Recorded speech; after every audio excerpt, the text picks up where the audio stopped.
Hello साथियों, नमस्कार। कैसे हो सभी? उम्मीद करते हैं बहुत ही अच्छे होंगे, स्वस्थ होंगे और आपकी तैयारी भी अच्छे से चल रही होगी। साथियों, हम आपके लिए डेली यूपी टेट के लिए हिंदी की क्लास को लेकर आते हैं। हिंदी के प्रैक्टिस सेट डेली हम आपके साथ डिस्कस करते हैं। डेली कुछ पीवाईक्यूज और मोस्ट एक्सपेक्टेड क्वेश्चंस को सभी को हम आपके साथ यहाँ पर डिस्कस करते हैं। उसी श्रृंखला में हमारी ये आज की क्लास है। साथियों, ये क्लास आपके लिए यूपी टेट के लिए बहुत ही इंपॉर्टेंट साबित होगी। तो उसी श्रृंखला में हमारी ये आज की क्लास है। चलिए आज की क्लास को शुरू करते हैं। साथियों, शुरू करने से पहले जो भी साथी हमारे चैनल पर पहली बार आए हैं, कृपया चैनल को सब्सक्राइब कर लें ताकि ऐसी ही वीडियोस और क्लासेस आपको डेली मिलती रहें। तो चलिए आज की क्लास को शुरू करते हैं। आपका क्वेश्चन नंबर फर्स्ट, स्वरों के उच्चारण में लगने वाले समय को कहते हैं। यानी कि स्वरों के उच्चारण में जो समय लगता है उसको क्या कहा जाता है? ऑप्शन ए मात्रा, बी अनुस्वार, सी ह्रस्व या डी प्लुत। तो साथियों देखिए, जो स्वरों के उच्चारण में लगने वाला समय होता है वो होता है, उसको कहा जाता है मात्रा। मात्रा के आधार पर ही स्वरों के उच्चारण में समय लगता है। एक मात्रिक है तो जल्दी से बोला जाएगा, द्विमात्रिक है तो थोड़ा ज़्यादा समय लगेगा, और त्रिमात्रिक होता है जैसे प्लुस्वर होता है वो उसमें टाइम ज़्यादा लगेगा। प्लुस्वर आपका ओम होता है, जैसे अनुस्वार ह्रस्व है ये एक मात्रिक होता है, प्लुत होता है त्रिमात्रिक होता है। प्लुस्वर आपका ओम होता है, ओम जो होता है ये प्लुस्वर होता है, ये त्रिमात्रिक होता है हिंदी वर्णमाला में। तो यहाँ पर आपका ऑप्शन ए सही है। चलिए नेक्स्ट पे चलते हैं। क्वेश्चन नंबर 2, स्वर किसका भेद है? जो स्वर है ये किसका भेद है इन ऑप्शंस में से? ऑप्शन आपका ए संधि, बी समास, सी वर्ण या डी लिंग। तो फ्रेंड्स, जो स्वर है वो आपका वर्णों का भेद होता है। वर्ण का भेद होता है स्वर। स्वर और व्यंजन ये आपके वर्ण के भेद होते हैं। स्वर और व्यंजन ये दोनों के दोनों आपके वर्ण के भेद होते हैं। दोनों के दोनों वर्ण के भेद होते हैं। तो यहाँ पर ऑप्शन सी सही है, आपका वर्ण का भेद हो जाएगा।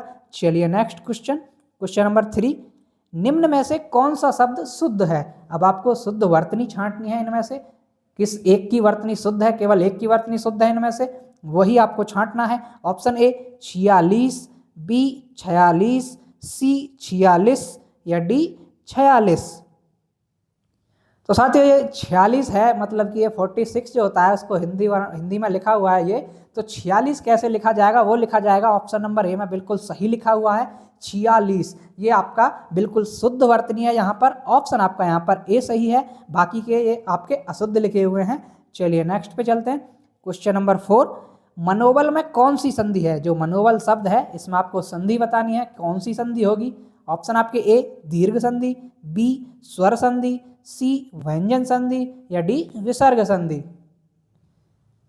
तो फ्रेंड्स, मनोबल में आपकी संधि होगी विसर्ग संधि, क्योंकि जो मनोबल शब्द है ये आपका बनेगा मने, ये मने प्लस बल, ये आपका संधि होगा। इसकी संधि होगी मने प्लस बल, आपका संधि विच्छेद होगा। इसका जो संधि हो जाएगी वो होगी आपकी मनोबल, मने प्लस बल आपका बनेगा मनोबल। तो यहाँ पर आपका विसर्ग लगा हुआ है तो इसमें आपकी विसर्ग संधि हो गई। चलिए यहाँ पर ऑप्शन डी सही है। नेक्स्ट क्वेश्चन, क्वेश्चन नंबर 5, इत्यादि शब्द का सही संधि विच्छेद बताइए। जो इत्यादि शब्द है ये इत्यादि शब्द का बिल्कुल सही संधि विच्छेद क्या होगा आपको ये बताना है। ऑप्शन ए इति प्लस आदि, बी इति प्लस आदि, सी एति प्लस आदि या डी इत्या प्लस आदि। तो देखिए साथियों, इत्यादि जो शब्द है इसका संधि विच्छेद होगा आपका इति धन आदि, इति प्लस आदि। ये आपका बिल्कुल सही संधि विच्छेद होगा। यहाँ पर ये आपका कौन से ऑप्शन में है? ऑप्शन ए में लिखा हुआ है। ऑप्शन ए में बिल्कुल, सॉरी फ्रेंड्स, ए में नहीं है, आपका ऑप्शन बी में लिखा हुआ है इति प्लस आदि। ऑप्शन आपका यहाँ पर बी सही है, इति प्लस आदि आपका बिल्कुल सही संधि विच्छेद है ये। चलिए नेक्स्ट पे चलते हैं। क्वेश्चन नंबर 6, कौन सा अधिकरण तत्पुरुष समास नहीं है? यानी कि अधिकरण तत्पुरुष समास कौन सा नहीं है इनमें से? ऑप्शन ए पुरुषोत्तम, बी देशाटन, सी कुलश्रेष्ठ या डी धर्मभ्रष्ट। अब देखिए फ्रेंड्स, ये पूछा है आपसे अधिकरण तत्पुरुष। अधिकरण मतलब जो अधिकरण में विभक्ति आएगी, आपका कारक चिन्ह आएगा, वो कौन सा आएगा? अधिकरण में कारक चिन्ह आते हैं आपके मैं और पर, दो कारक चिन्ह आते हैं अधिकरण में, मैं और पर।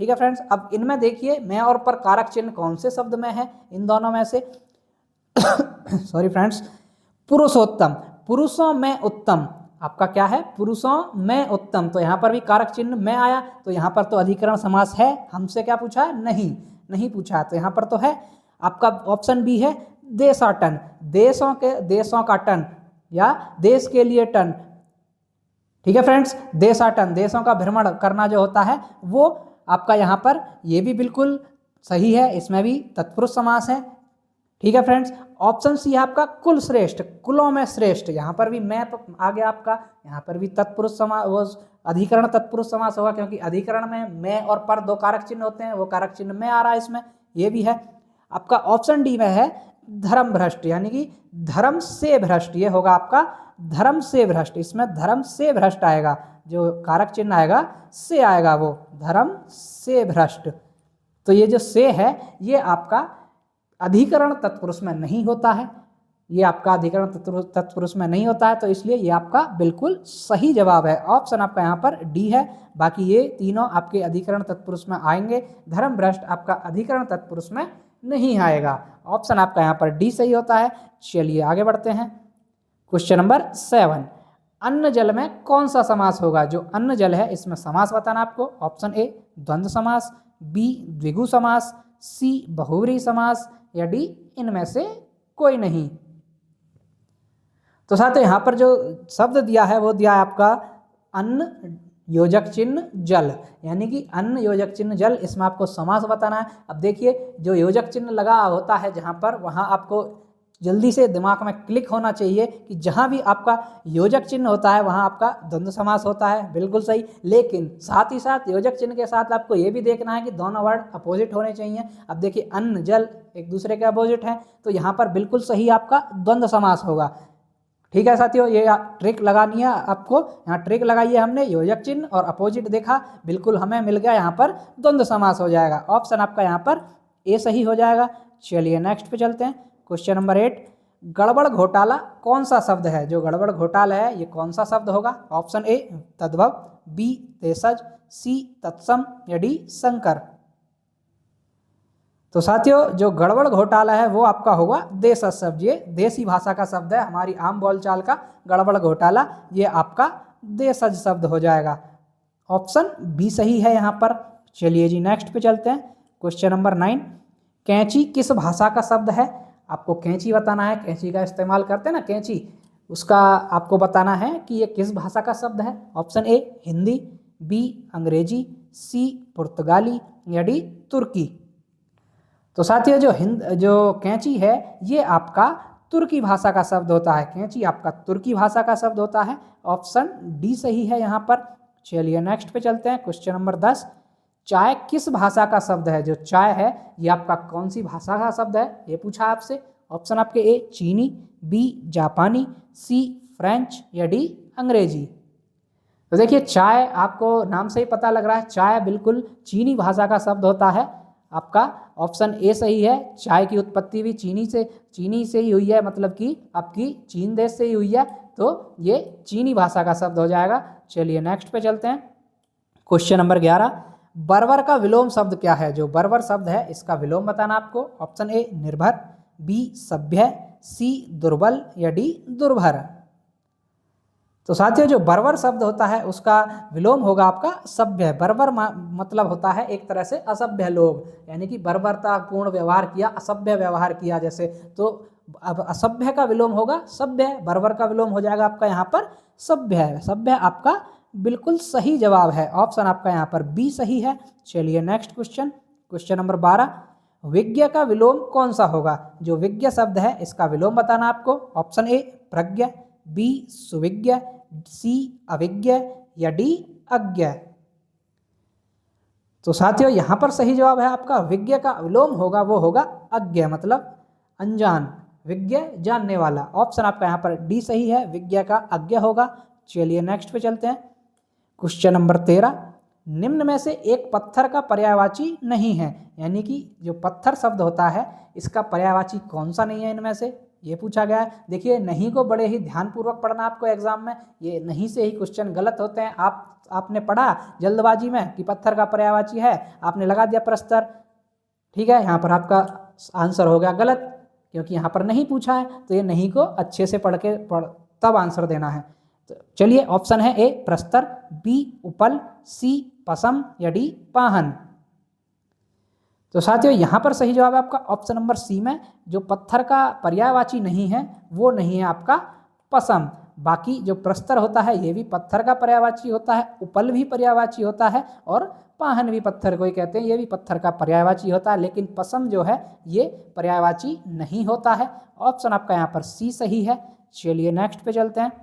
क्वेश्चन नंबर 14, निम्न में से शिव का पर्यायवाची शब्द है। जो शिव है, हमारे भगवान शिव हैं, उनका पर्यायवाची इनमें से कौन सा है? ऑप्शन ए शिवालय, बी रुद्र, सी रुद्राक्ष या डी हरि। तो साथियों यहाँ पर सही जवाब है आपका ऑप्शन नंबर बी में रुद्र। जो शिव का पर्यायवाची है यहाँ पर वो है आपका रुद्र। रुद्र बिल्कुल सही जवाब है, ऑप्शन बी में है। बाकी शिवालय, रुद्राक्ष, हरि ये शिव के पर्यायवाची नहीं होते हैं। ऑप्शन बी सही है, रुद्र शिव का पर्यायवाची है यहाँ पर। चलिए नेक्स्ट पे चलते हैं। क्वेश्चन नंबर 15, जो आँखों के सामने हो के लिए एक शब्द बताइए। यानी कि जो हमारी आँखों के सामने है कोई भी चीज़, उसके लिए एक शब्द के लिए में क्या कहेंगे एक शब्द में? ऑप्शन ए सामाजिक, बी प्रत्यक्ष, सी सुलभ या डी प्रियतम। तो साथियों जो आँखों के सामने हो उसको कहा जाएगा बिल्कुल प्रत्यक्ष। प्रत्यक्ष है चीज़ हमारे बिल्कुल आँखों के सामने है, उसको प्रत्यक्ष कहा जाता है एक शब्द में। ऑप्शन यहाँ पर बी सही है, उसको कहा जाएगा प्रत्यक्ष। ऑप्शन बी सही है। चलिए आगे बढ़ते हैं। क्वेश्चन नंबर 16, जिसने इंद्रियों को जीत लिया हो वाक्यांश के लिए एक शब्द होगा। यानी कि जिसने इंद्रियों को जीत लिया हो, ये वाक्यांश जो है ये छोटा, इसके लिए एक शब्द क्या यूज होता है वो? Option A Indrajit, B Indra, C जितेंद्रिय या डी इंद्रिपति। तो साथियों यहाँ पर सही जवाब है ऑप्शन नंबर सी में जितेंद्रिय। जिसने इंद्रियों को जीत लिया हो उसको जितेंद्रिय कहा जाएगा। ऑप्शन बिल्कुल सी सही है। चलिए नेक्स्ट पे चलते हैं। क्वेश्चन नंबर 17, बाग बाग होना मुहावरे का अर्थ है। जो बाग बाग होना मुहावरा होता है इसका अर्थ क्या होगा? ऑप्शन है ए आसान काम, बी हरियाली छाना, सी खुश होना या डी कार्य सिद्ध होना। तो साथियों यहाँ पर सही जवाब है आपका ऑप्शन नंबर सी में खुश होना। बाग बाग होना बोलते हैं ना कि दिल बाग बाग हो गया, तो वो आप मतलब अंदर से खुशी महसूस हुई। बाग बाग होना मतलब खुश होना। ऑप्शन बिल्कुल सी सही है यहाँ पर। चलिए नेक्स्ट पे चलते हैं। क्वेश्चन नंबर 18, स्त्रीलिंग शब्द ज्ञात कीजिए। यानी कि जो ऑप्शंस दिए हैं इनमें से स्त्रीलिंग शब्द कौन सा है ये आपको छांटना है। ऑप्शन ए हुलास, बी हरकत, सी हमला या डी हवाला। तो देखिए साथियों जो स्त्रीलिंग पुल्लिंग शब्द छांटने को आते हैं, आप जो भी शब्द दिए होते हैं उनका वाक्य प्रयोग करके देखिए कोई भी, उससे आपको पता लगेगा कि जो भी दिया हुआ शब्द है स्त्रीलिंग है या पुल्लिंग है, अपने आप पता लगेगा। अब यहाँ पर बिल्कुल सही जवाब है आपका ऑप्शन नंबर बी में हरकत। जैसे उसने गलत हरकत कर दी मतलब आपको बोध हुआ स्त्रीलिंग का, बिल्कुल सही जवाब है यहाँ पर बी। ऐसे ही आप वाक्य प्रयोग करके देखिए, आपको पता लग जाएगा स्त्रीलिंग है या पुल्लिंग है। चलिए नेक्स्ट पे चलते हैं। क्वेश्चन नंबर 19, ठीक समय पर आ जाना में कौन सा कारक है? यानी कि ठीक समय पर आ जाना, ये जो वाक्य लिखा हुआ है इसमें कारक बताना आपको कौन सा कारक होगा। ऑप्शन ए कर्म कारक, बी करण कारक, सी संप्रदान कारक या डी अधिकरण कारक। अब देखिए कारक बताने को आपको विभक्ति याद होनी चाहिए कि कौन से कारक में कौन सा चिन्ह आता है, कारक चिन्ह आता है। देखिए यहाँ पर क्या आ रहा है, ठीक समय पर, ये पर आ गया। अब पर देखिए पर कौन से कारक में आता है? पर आता है आपका मैं और पर जो आते हैं ये कहाँ पर आते हैं? ये आते हैं आपके अधिकरण में। अधिकरण में आपके कारक चिन्ह होता है मैं और पर। तो यहाँ पर आपका बिल्कुल सही जवाब है डी ऑप्शन में अधिकरण। जो अधिकरण कारक है यहाँ पर वो बिल्कुल सही है। ठीक समय पर आ जाना में आपका अधिकरण कारक है। ऑप्शन डी सही है यहाँ पर। चलिए आगे बढ़ते हैं। क्वेश्चन नंबर 20, चलना फिरना दौड़ना कैसी क्रियाएं हैं? यानी कि चलना फिरना दौड़ना ये जो क्रियाएं हैं ये कैसी हैं? ऑप्शन है ए सहायक क्रिया, बी मुख्य क्रिया, सी सकर्मक क्रिया या डी अकर्मक क्रिया। तो देखिए साथियों, जो चलना फिरना, दौड़ना, हंसना, खाना, रोना, पीना, ये सभी जो क्रियाएं होती हैं ये आपकी अकर्मक क्रियाएं होती हैं। इनमें कर्म की प्रधानता, कर्म नहीं होता है, ये अकर्मक क्रियाएं होती हैं। ऑप्शन आपका यहाँ पर बिल्कुल डी सही है, अकर्मक क्रियाएं हैं ये, बिल्कुल डी सही है।